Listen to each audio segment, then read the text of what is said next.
So my friends, we're going to continue where we left off last week, which is a third, or rather 2/3 into the chapter of 27.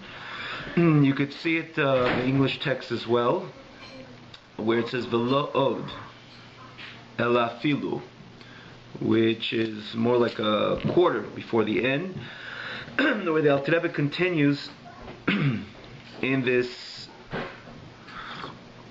with this message of Istalkusa do yater mikula, that when one subdues his Yetzer Hara, as opposed to the virtue of subduing the Yetzer Hara, as opposed to the total transformation of the Yetzer Hara, which we dealt with and we elaborated on in the previous classes, which everybody's welcome to see at again koshertube.com, and the other website we mentioned, which is probably will be updated in the next few days or within the next week. In the koshertube.com, just type in Tanya and you see all the previous classes. So particularly the last class, where the Alter Rebbe mentioned that Kadosh Baruch Hu has two Shnei Mini Nachas Rachel Fanov. Kadosh Baruch Hu has two different types of pleasures. In other words, when one did not yet to transform his Yetzer Hara, but he's in the constant battle of subduing his Yetzer Hara, as we use the term Iskafia as opposed to Ishapcha. It's not that like he's second best and runner-up towards the epitome of Avodas Hashem, but HaKadosh Baruch Hu has two, as we use the expression, taste buds. Aseli matamim, plural. HaKadosh Baruch Hu has tainug, a special pleasure, when they're of the Avodah of the Tzaddik, which is Avodah is all about transforming the Yetzer Hara. Similarly, HaKadosh Baruch Hu has a similar pleasure with the Avodah, with the service of the Beinoni, which has not yet transformed his Yetzer Hara, and his Avodah, his service consists of constantly subduing the Yetzer Hara. Again, you can see it ba'arichus with length and elaboration in the previous class. We continue v'lei eid, and not only this, which is dealing with the Beinoni subduing the Yetzer Hara when it comes to these machshavas, to these thoughts, or the challenge when it comes to thoughts, that afilu bidvarim hamutarim legamri, and again, thoughts which are prohibited, or any other temptation which is based on isur, based on prohibition, the HaKadosh Baruch Hu's tainug, HaKadosh Baruch Hu derives great pleasure of the constant subduing of the Yetzer Hara via the Beinoni, but more so, even things which are completely permitted. Kol masha odom zeveach yitzrei. As much as man, as long as man, literally the translation of zeveach yitzrei, slaughters his Yetzer Hara, afilu shakala, even for a short moment, or for a slight moment, a light moment, umiskavin liyikafili sitracha, and his intention is to subdue the sitracha shebechol lasmali, which is in the left compartment of the heart. That HaKadosh Baruch Hu has a great pleasure, as long as your intention is to subdue that taiva, that lust. Now, just a little backdrop over here. We know the famous Ramban says that not everything which is permitted is suggestible, to the extent that Ramban said that one could be novel b'shus ha'teira. Novel could be loosely translated as act in a disgust manner, and finds the permission, the basis of permissibility within the Torah itself.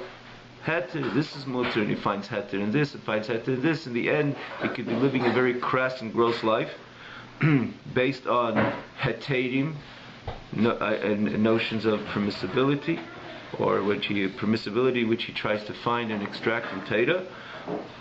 Not necessarily, it's always, in other words, there's certain times which according to halacha it could be permissible, but you can imagine what kind of life the person, or how much kedusha and tara, sanctity and purification, he's bringing his soul to, or he's distancing his soul from. In the end of the day, when a person overly indulges in gashmis elam hazeh, namely in the hakshama, the crassness and grossness, or crass and gross lifestyle which Elam Hazard, this physical world, presents itself with, needless to mention, he's giving in. He's expanding and expounding expanding his Yetzer Hara. He's broadening and expanding his Nefesh Bahamis because he's investing so much in Bahamiistickeit, means to say in animalistic desires and animalistic pleasures.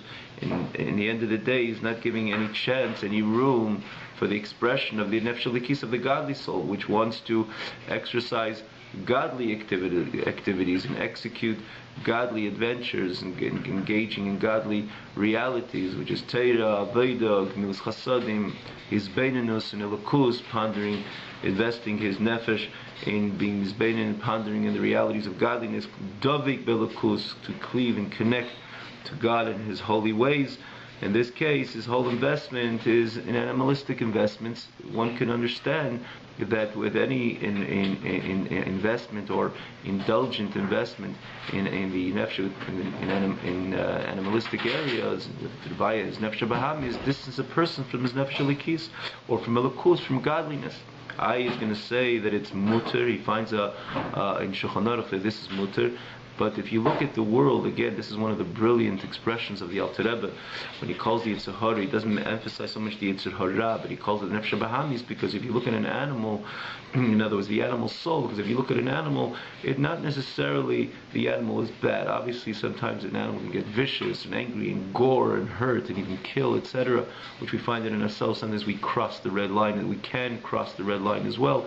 But if you look at an animal, it's not necessarily bad. Even dealing with code, especially when you're dealing with a kosher animal, which has different character traits, it doesn't prey on other animals, etc. Because it's definitely more refined, or other types of different more refined characteristics which we find in the kosher animal. But if you look even at the kosher animal, if you want to define it, if you want to categorize the kosher animal, it's, as we mentioned in the past, whatever contributes to its comfort, that's what it does. There's no sublime or superior intentions or superior goals in the life of the animal. It ultimately, whatever it feels comfortable, that's where it guides itself to. That's where it leads itself to eat, to scratch itself, to drink and sleep comfortable. Whatever contributes to its comfort, that's what it does. There's no higher goal, there's no higher purpose. Obviously, you can't expect it from the animal. And this is similarly, so it's not necessarily, again, sometimes it crosses into, because it's an animal and it doesn't necessarily calculate its actions, so sometimes it could cross the red line and not only do things which contribute to its comfort, but harm other animals or other people. Again, it can gore and it could be hurting, etc. Similarly, when you're dealing with man, Alter Rebbe uses the lashon, the expression, or he classifies the Yetzer Hara not something as bad as ra, like in the word Yetzer Hara, but nefesh bahamis, a soul which is animalistic, which has animalistic desires.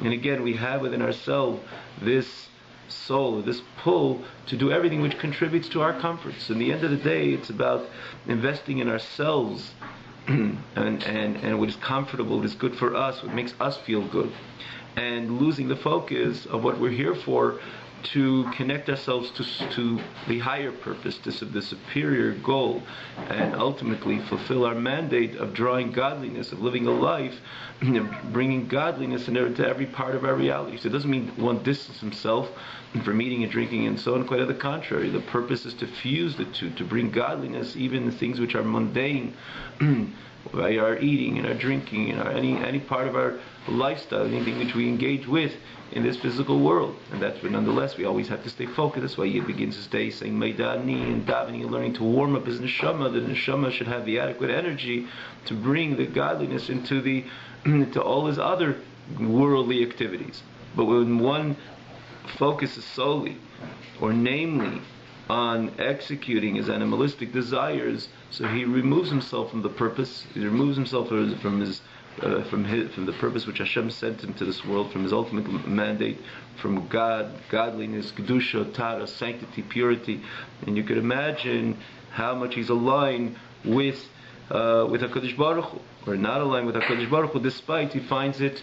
Again, you could find all these hetairim, all these notions of permissibilities on these actions in Shulchan Aruch. And this is again encapsulating what the Ramban says, that woe is it to somebody, he doesn't use necessarily this lashon, that is novel b'shus ha'Torah, that he could again live a very crass and gross life, always finding the reshus, the permissibility within halacha, and then the notion of permissibility within halacha. So here the Rambam says, here the Alter Rebbe continues, that even things which are mutarim legamri, which are completely permissible, when a person's a veyach yitzhar comes in full force, especially when it comes in heter, and he says you don't have no problem with Shulchan Aruch. A man again does not allow the Yetzer Hara to implement and overtake the person and give in again to these lusts and desires, and he's a veyach yitzhar. He slaughters the Yetzer Hara in the moment, and he says not necessarily he's going to totally remove himself, because again, as a neshama b'guf, a body as a soul invested in body, the person needs. He's dependent in his bodily needs and bodily desires. For example, eating, or anything, drinking, etc., or anything else. When a person, because from the perspective of his body and his animal soul, he needs to engage in order to exist, to live, to continue, and in the end of the day, continue serving HaKadosh Baruch Hu. Again, classically, the idea of eating, drinking, etc. But when the person feels that it's not, that his eating is not with a genuine purpose of gaining the strength in order to move on with all the good that one is obligated to do, if it's Torah, if it's mitzvahs, if it's gemilas ches, gemilas chasadim, learning Torah, doing a mitzvah, doing an act in a kind favor, etc. Ultimately, the mandate for which we came into, our mandate as human beings or as Yidden, he subdues the Yetzer Hara, and he says even shah kala, even for a small moment. But what is in his mind, miskavin, his intent is to subdue the Yetzer Hara, HaKadosh Baruch Hu, subdue the Sitra Achra. HaKadosh Baruch Hu at that time has enormous pleasure, and this falls into the same category of istalkusa da yatir mikula, that this tainuk, this taiva, this pleasure of HaKadosh Baruch Hu, or this yikara de malka, this great revelation, which the lashon, as we used, as the Alter Rebbe uses the expression istalkus, as we explained the lashon, the expression of istalkus, meaning to say that the most deepest parts of HaKadosh Baruch Hu come to a state of manifestation as a result of the Yid, in this case the Beinoni, subduing himself. This is Yatir Mikula, is greater than other pleasures which Hashem has in the context of our service to HaKadosh Baruch Hu, and again to our learning Torah and doing mitzvahs. So this is something very special when the person subdues his Yetzer Hara, even when it comes to Dvar Mutarim. And gives an example. The person has a great desire to eat, and he delays his meal at la'achar shah pachas, after an hour or less than an hour. But what does he do at that time? And he occupies himself in learning Torah in that hour. Is something very special for HaKadosh Baruch Hu. And HaKadosh Baruch Hu has great tainu and a great pleasure, even again, Yatir Mikula, other than other great pleasures which are formally known to us of the pleasures that HaKadosh Baruch Hu has when a Yid learns Torah. Where is it based on in Torah? Where does this notion come from? When you're dealing with Dvarim Asurim, dealing with the prohibited, we can understand. Because they're prohibited, the Yid is not allowed to engage, like we said, and we spoke about this last week again, in inappropriate thoughts, etc., etc. So then we can understand what the great tainu of HaKadosh Baruch Hu, the great pleasure of HaKadosh Baruch Hu has, or the great revelation, which comes into being and comes into manifestation as a result of the Yid, Zeveach, slaughtering Yetzer Hara, subduing Yetzer Hara, not allowing it to think these thoughts again in the context of machshava, which we spoke about last week, namely, but other taivas, temptations and lusts that a person has. But where is the basis that even when it comes to dvarim mutarim, that a person wants to eat, because again it's the time of eating and he delays his meal and he learns Torah in that time, And again, not that he's avoiding his meal, but he's just delaying his meal. Where do we find that this is something special? L'maylo, by HaKadosh Baruch Hu. So again, now for everything, the Alter Rebbe, as we knew, based everything in Nigla Torah. And in this case, it's a Gemara. The Gemara says, Shah Revis Michael Kolodo, Shah Shishis Michael Tamid Chachamim. The Gemara says, what is the time that the average individual eats the morning meal? So it says in the 4th hour of the day. So the day begins at 6, 7, 8. So about 10 o'clock, the average person would eat breakfast. Based again at the times of the Gemara, it's not necessarily locked in, it's not nailed in that one has to wait till 10 o'clock to eat breakfast. But generally, the Gemara is telling us what was the time then that people used to eat their meal, or it's breakfast, or it's brunch. That was their main meal, morning meal or day meal. The Gemara says when it came to the Talmid Chachamim, it was the 6th hour. and what does it mean? Why the Talmid Chachamim used to eat in the 6th hour? So it says, the Gemara explains clearly that literally means they would starve themselves. But it means, this is a literal meaning of marivim, but it means to say that they held themselves back from eating shtei shais for 2 hours, l'kavanazu, with this intention to subdue the Yetzer Hara. Again, they didn't put themselves in a state of danger, because that's one is prohibited to do so. One has to make sure, one has to guard their soul, one has to guard their body, for the body is a gift or a deposit given to us by HaKadosh Baruch Hu, that we have to make sure that it maintains maximum 100% health. And we look after ourselves, and chas v'shalom. And again, it's a prohibition, for that matter, one to compromise on the health of his body, in every part of his body. But yet, in this case, it wasn't a problem of their health.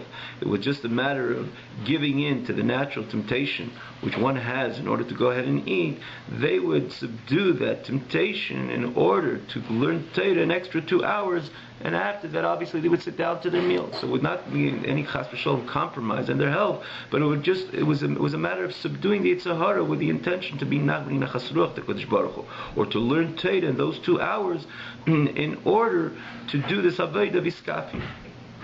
And Alter Rebbe means it again, just makes this very clear that it's not about adding the 2 hours of learning Torah. That's obviously how could you compare someone who learns Torah for extra 2 hours and someone doesn't learn Torah for 2 hours? As we learn the greatness additional to the mitzvah of limud Torah, like any other mitzvah, Talmud Torah kineged kulam. So we're not dealing with the virtue of another 2 hours of learning Torah. As the Alter Rebbe continues, you're talking about the schedule of Talmid Chachamim. They used to learn Torah Revayeh, majority of the day, or Kolayim, the entire day. So what would they do after the breakfast or after that meal? They would also learn Torah for the same 2 hours. So you're not dealing with the advantage of learning Torah for those 2 hours, because they would anyways continue to learn Torah. You're dealing with the idea of iskafia, of subduing the Yetzer Hara for those 2 hours, and again, those 2 hours were utilized to learn Torah, simply to delay their meal in this bracket of iskafia, all in this bracket of the notion of subduing as opposed to transformation. So even again, you're dealing with something mutar, even leaving something which is permissible, and not only that, it's important, noble to eat a good meal in the morning. Again, the Gemara even speaks about pas shachris, the morning meal, and how important it is. But in this case, they would ultimately eat their meal, but they would learn Torah for those 2 hours. Again, after the time, they would delay the meal after the average person would eat. And that is something very special by HaKadosh Baruch Hu. And he goes on, he says,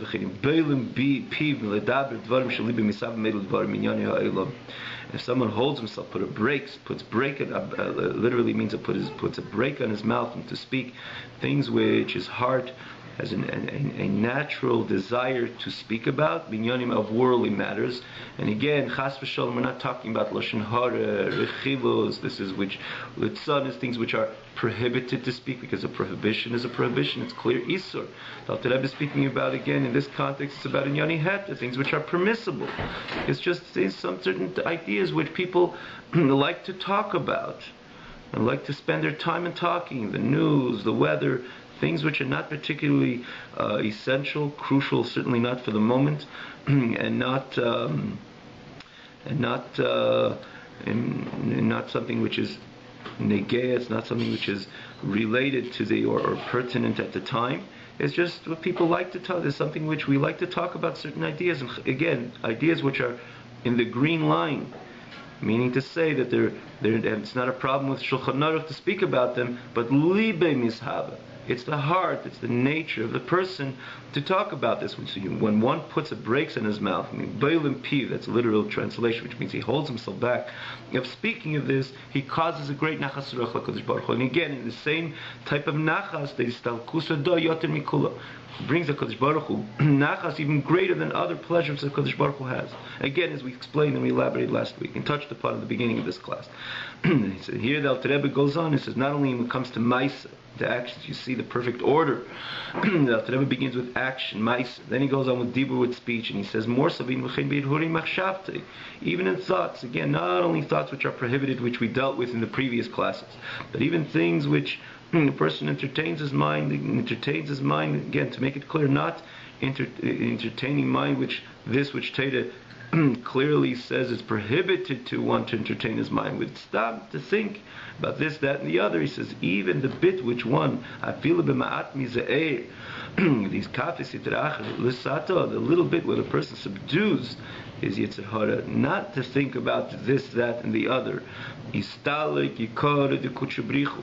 He brings about the dearness, the most deepest dimensions with HaKadosh Baruch Hu, ukdushase le'elo harbe, and HaKadosh Baruch Hu's kedusha.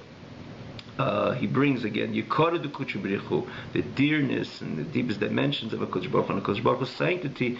He brings it harbe, he introduces it a lot in Ribui Kamos and Ribui Eichas, quantitatively and qualitatively, and this ultimately is in the supreme realm and level, corresponding to our subduing the Yetzer Hara on the supreme levels of the Sitra Achra, which is Magbia Kanesher, the impure forces which constantly arise like an eagle, are subdued and brought down in the heavens above as well. So which becomes present and takes over, if you will, is only the kedusha, the sanctity, the teiv, the tara, the kedusha, and the teiv and the bracha of HaKadosh Baruch Hu. The Rebbe goes on and he says it doesn't remain in the heavenly realm. Or mikdusha zu, and from this very sanctity, nimsheches kedusha eliyena ala adam, is drawn a supreme sanctity upon man, lamata, in this realm, in this world, l'sayes yura va'otzim lavidas yizbarach, to help the yid, and with a great assistance and an intense assistance to the service of HaKadosh Baruch Hu. So it worked like a catch-22, and again 22-22, meaning like this: the person does or let's rather a catch-22, which means the person, he is the one who subdues the Yetzer Hara down in this realm, and corresponding to his service, corresponding to his effort. As we explained last week, again a little more at length, that there is this realm and the realm and above, in the Eilam Esalienim, in the supreme worlds, and even higher than that, in the domain of HaKadosh Baruch Hu, where the Sitra Achra is Magbiyat Mekanesha, tries to rouse and rather rise and demonstrates its presence in all levels, or in different Eilim Esalienim, in other words, in the supreme domain, in the supreme worlds, in the supreme domain, it tries to take over, and again, Kanesha like an eagle. So when the Yid does this, subdues the Yetzer Hara down here in this world, he causes Lamailo that Mishamerit Chonum Hashem, that HaKadosh Baruch Hu brings the Yetzer Hara down, or brings the spirit of impurity down. In other words, minimizes and ultimately takes over. The Kedusha takes over Klippa. The Kedusha overrides the spirit of impurity, which Magbi Atzma Kanesher. Again, this is based on the pasuk, Magbi Atzma Kanesher, Mishomerit Chunum Hashem. That HaKadosh Baruch Hu brings it down. What causes that HaKadosh Baruch Hu should be made at the Sitra Achra is because of us over here. We do our Aveda, that we subdue the Yetzer Hara, Lamaila, the supreme domain, or the supreme level, corresponding to our Aveda. HaKadosh Baruch Hu mishameritcha, HaKadosh Baruch Hu minimizes and brings it down. Ultimately, the point is that HaKadosh Baruch Hu one day obliterated completely. But it all comes from us. Yet Alter Rebbe says it doesn't stop there. From that kedusha, which the person, this kedushasi le'ela harbe, from that great kedusha, there's a energy which is drawn down to that very yid subsequently, or behemshech, in continuation, in continuation to his aveda, to assist him, and not stop to assist him. The Lashon Alter Rebbe siyua rava otzum, a great assistance, an intense assistance to his subsequent Avodas Hashem. In other words, as we all know, we're in a constant struggle, but we always realize, the Gemara says, we always need the assistance of HaKadosh Baruch Hu.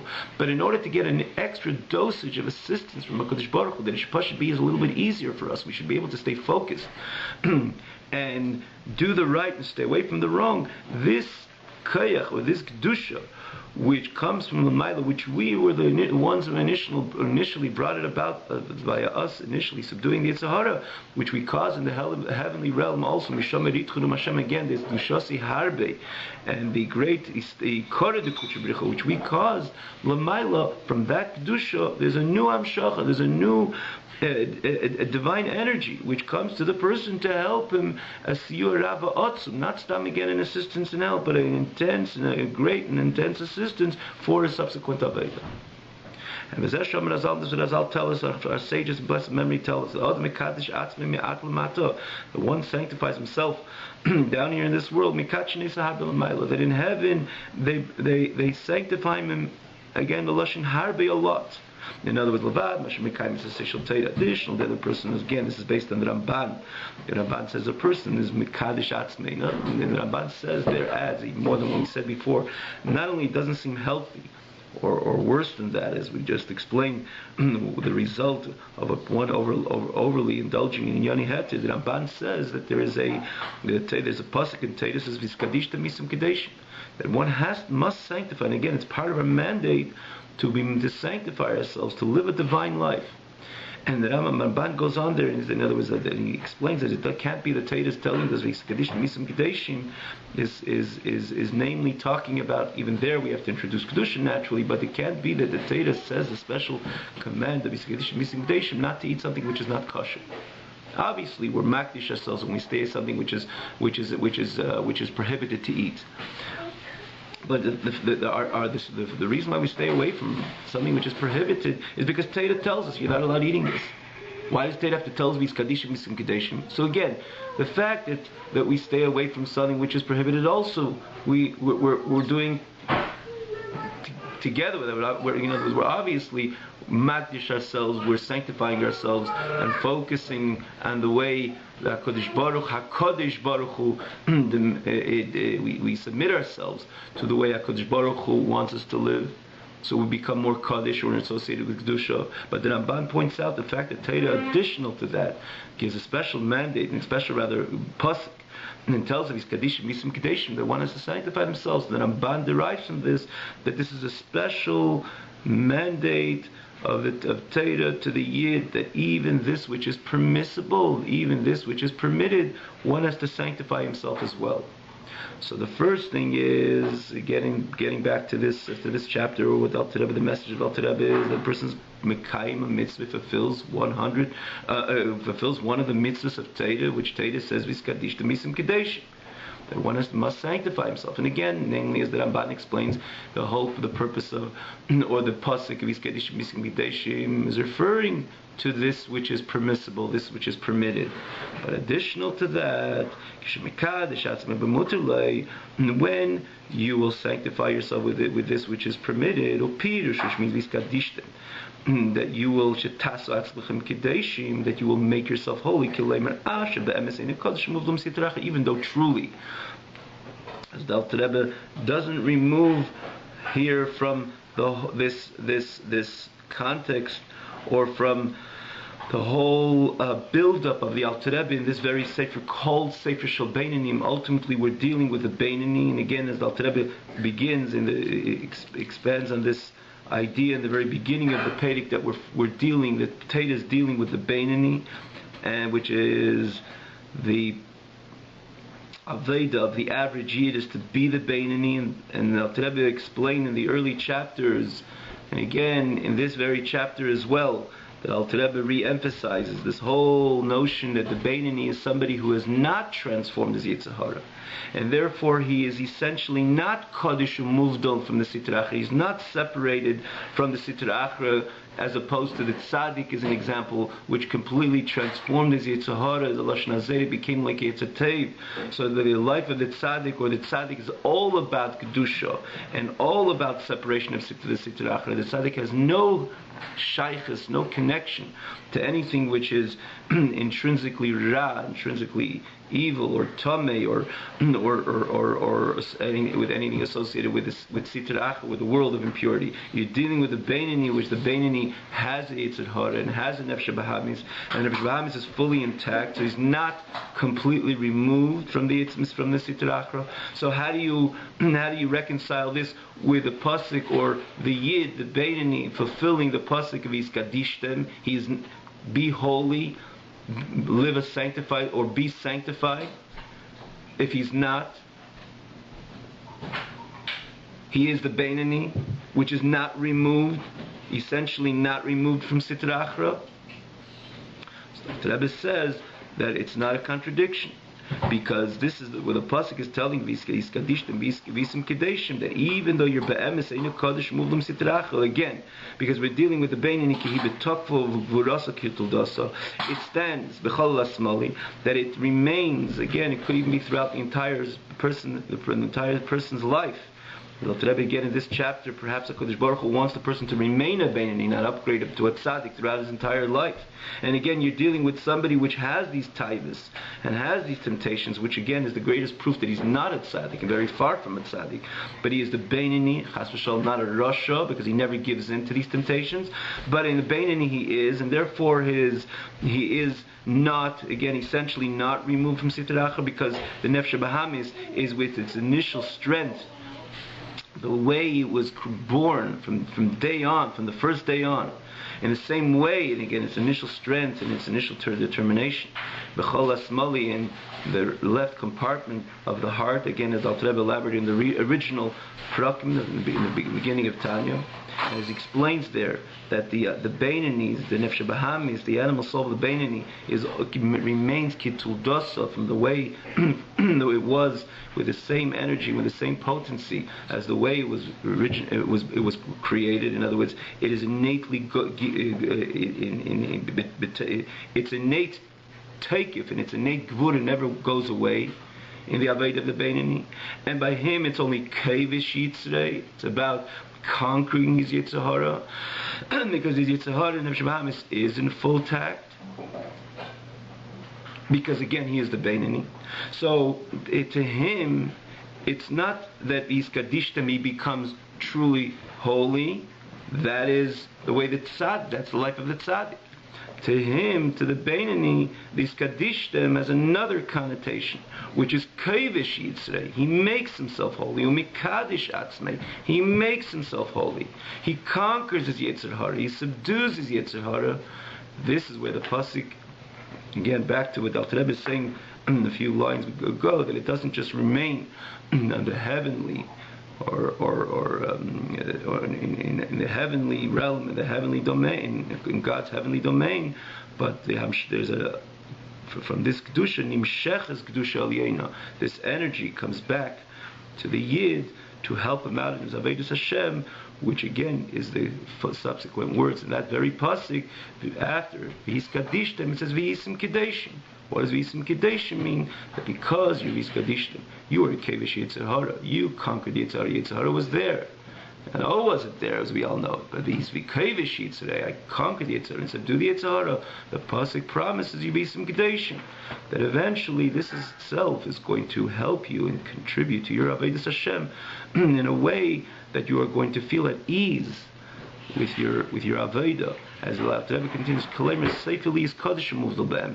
in the end, it's going to bring such kedusha that you are going to, it's the kedusha, the lukus, godliness, holiness, and sanctity,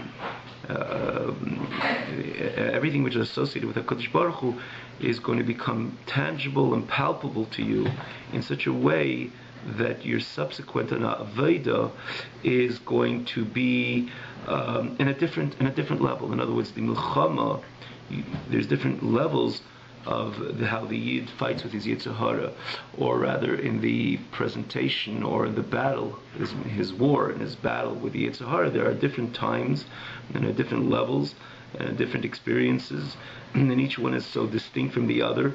But before the person does it as Aveda, or the person is not so much in his doesn't live yet a life which is a life of iskafia, which means that many times the Yetzer Hara comes in full force, and the person has to constantly be kavish the Yetzer Hara. When you say kavish, when you say conquer, it means to say that the Yetzer Hara he doesn't even feel that there was any dent on the Yetzer Hara, because it's a matter of constantly kavish, constantly conquering, and the Aveda is a constant.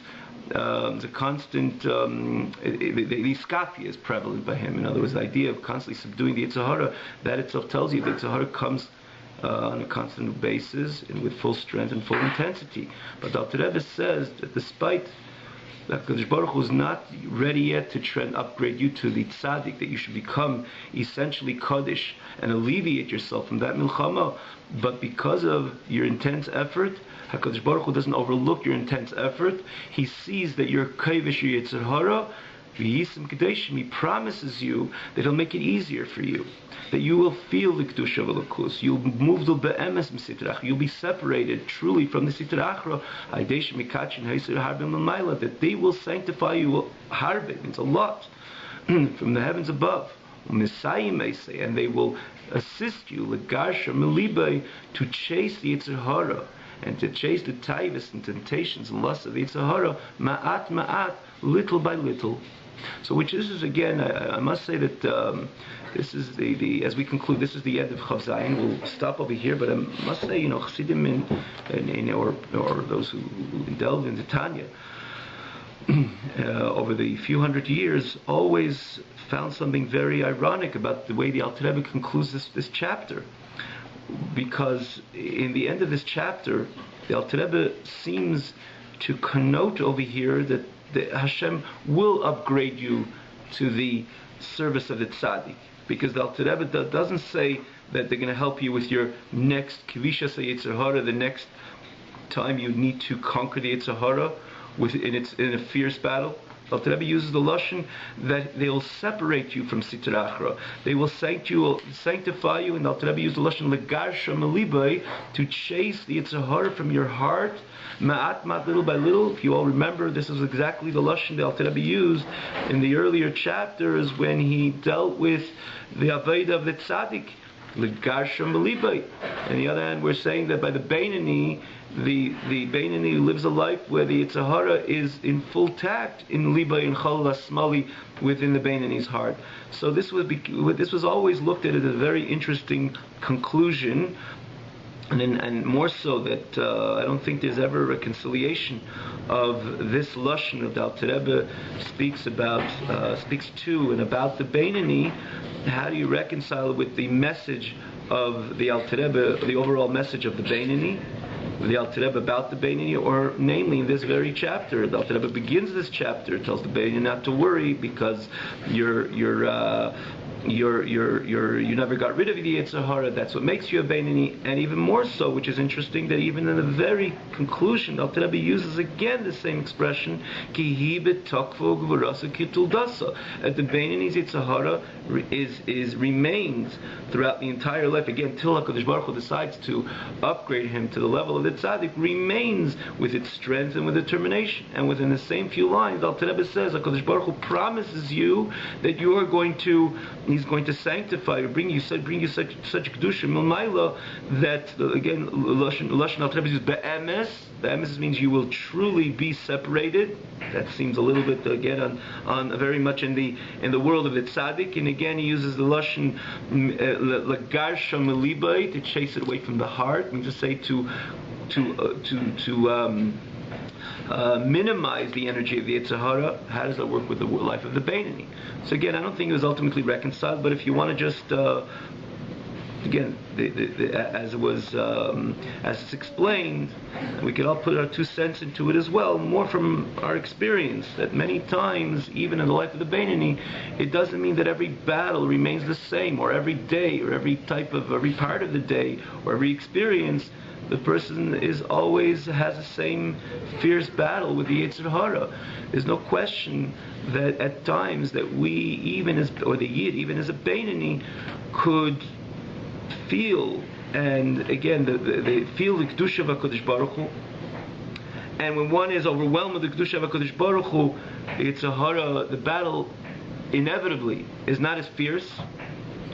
And so again, I just saw a lashon of the Rebbe Rashab, which is the 5th Chabad Rebbe, which he says that if a person is consistent with his Avodas Hashem, there's something very special, and again, the person is elevated, and he could live a life which is less. The battles are less fierce, and he could live a life that he could sensitize the kedusha, and not only sensitize but appreciate and misanig, and could derive pleasure from anything which is associated with the lukus, but yet he's not the tzaddik, and very far from the tzaddik, because the same person, again, this is the reconciliation, the same person at times, and as we all know it, even want to custom himself to the to Avodas Hashem, and again he can and he does elevate himself, because milmaila